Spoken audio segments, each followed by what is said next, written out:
Man, the hits just keep on coming for Kia, and it started with the Stinger a few years ago, which was pretty cool, but I'm talking about the ones that really matter these days, SUVs. First up was the Telluride and then the fantastic little Seltos. Now there's a new Sorento, and this X-Line version is the gem of the lineup with a great look and tons of practicality, all for a pretty reasonable price tag.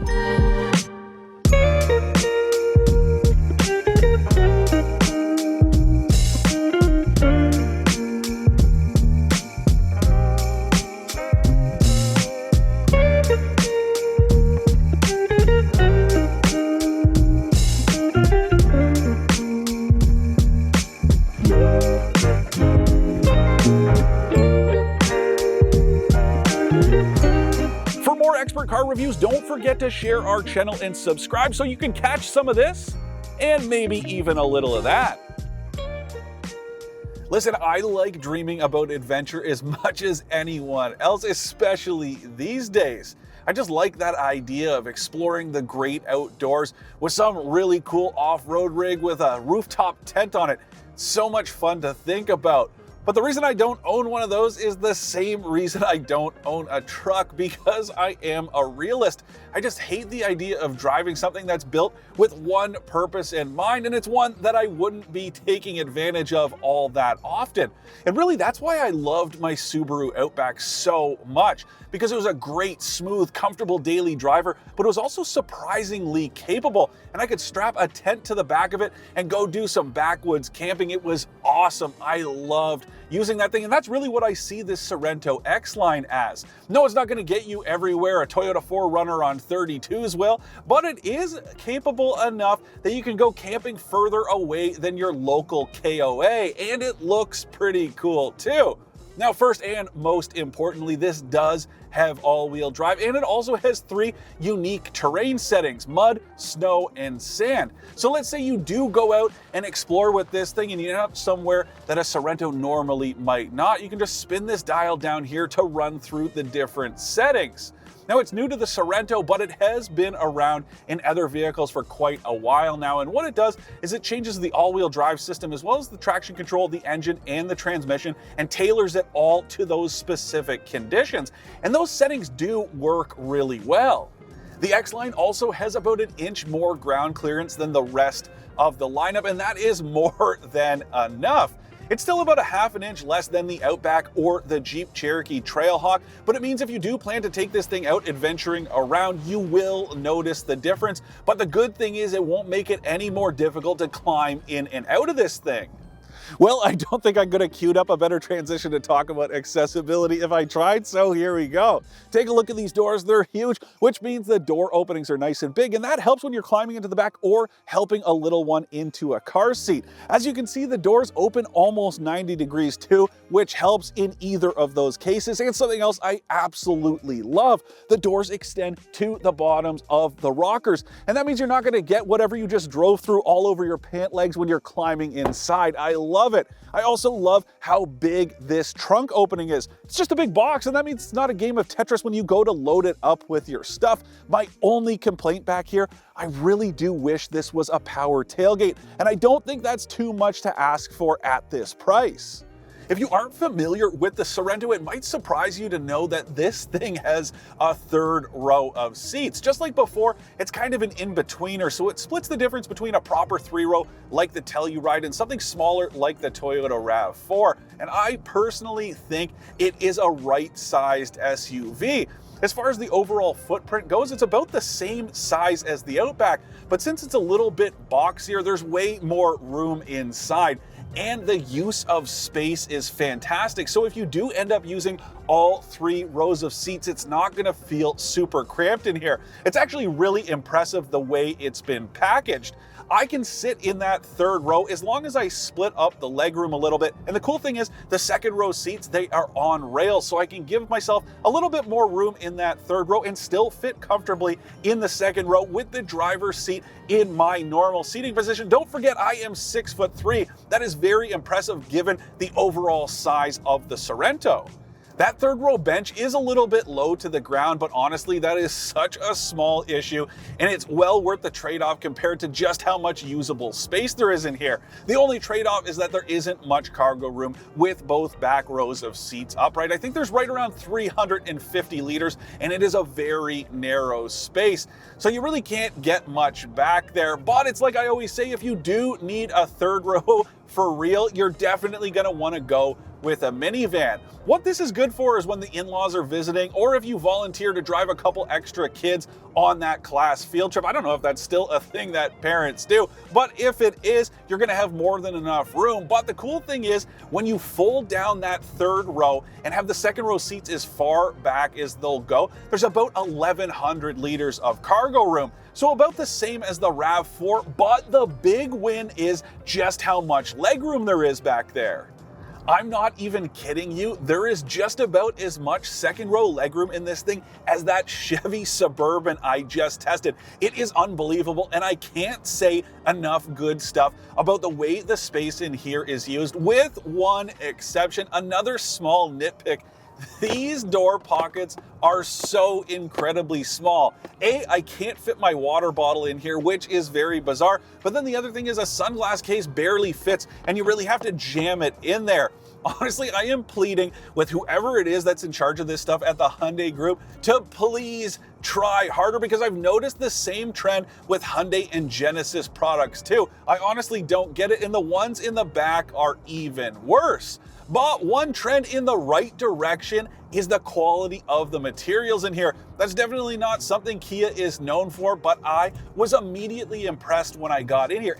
The plastics are just a huge step above almost everything else in the Kia lineup. And then there's lots of soft touch materials on the high contact points. It's very well done. The same goes with the cloth upholstery you get in this mid-grade trim. Pretty nice. And these seats are comfortable too, something that Kia isn't known for either. This is definitely helping buck a serious trend. I do wish there was just a little bit more sound insulation though, because there's a lot of wind noise, and it's not just what's coming off of these mirrors, just the doors in general. You can really hear what's going on outside. And apparently this is acoustically insulated glass.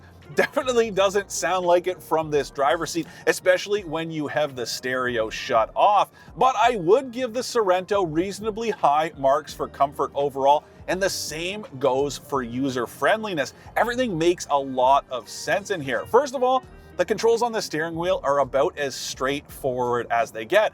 And then the infotainment system, well, it uses a touchscreen as well as physical controls. My only complaint there, the controls for the HVAC, because you do get physical buttons as well as these cool rockers for the temperature controls, but then everything else uses these touch controls, and I can't imagine them being very easy to use if you have gloves on in the winter time. That's one of those things that's going to be a bit of a problem. I went through the same thing with the new Toyota Venza. I don't understand this move to capacitive touch for basic controls like fan speed. It's definitely not a good idea, and I'd like to see that reversed very soon.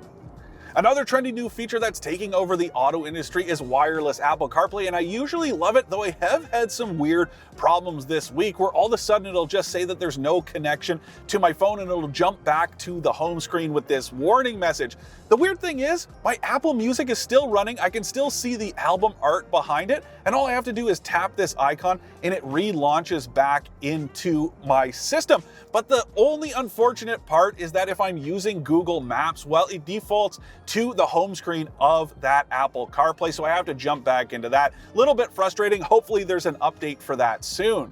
Now, as far as features go, aside from the lack of a power tailgate, there is a lot of stuff to like here. Kia wants right around 41 grand for this Sorento X-Line, and you do get some good stuff like heated front seats, a heated steering wheel, wireless Apple CarPlay and Android Auto, as well as a whole bunch of USB ports throughout the cabin, second row captain's chairs. There's even a separate HVAC control knob for the third row. I love to see that. Though there is another thing I wish this had, and that's satellite radio, and I don't think that's unreasonable to ask at this price point. But again, there is a lot to like in here. There's also a lot of good safety stuff too. You get blind spot monitoring with rear cross traffic assist. You also get forward collision warning with auto braking and lane keep assist. There's even a lane follow function if you are so inclined, though that does make the absence of adaptive cruise control very strange. To have one without the other just doesn't make a whole lot of sense to me. And then especially if you look at that Outback, you do get adaptive cruise control and it has a lane centering function, and that comes in every version of the Outback. So the Sorento is definitely a step behind because you do have to step up almost to the fully loaded trim before you get that feature, and that is very desirable these days.